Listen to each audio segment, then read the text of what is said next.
Il-kap tal-Oppożizzjoni Bernard Grech qal li r-rapport annwali dwar l-iżvilupp sostenibbli huwa ċertifikati li l-Gvern m'għandu l-ebda soluzzjoni għal problemi li għandu l-pajjiż.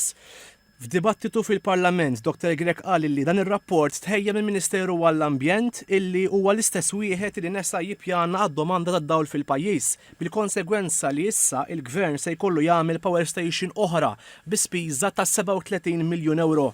Dr. Grech irrefera tuħ ta' dawl is-sajf li għadda u qal li dan juri li l-Gvern qatt ma kellu pjana s-settur tal-enerġija minkejja li ħaddan mudell ekonomiku illi bbażat fuq it-tkabbir tal-popolazzjoni. Dr. Grech qal li n-nuqqas ta' pjanar fil-Gvern huwa riflessu wkoll fl-infrastruttura u qal li minflok għadda s-servizzi minn taħt l-art qabel tlestew it-toroq il-ġodda qed jerġa' jkisser it-toroq illi saru mit-taxxi tan-nies.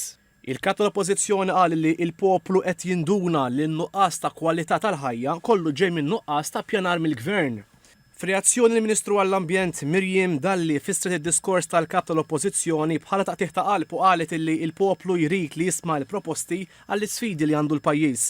Il-Ministru Dalli qalet li l-kap tal-Oppożizzjoni jirrappreżenta Partit Nazzjonalista illi meta kien fil-Gvern tefa' l-arpiżijiet fuq il-poplu. Il-Ministru Dalli qalet illi minkejja li d-dinja dejja minn sfidi kbar, xorta baqa' jikber ekonomikament waqt li żamm stabbli l-prezzi tal-enerġija.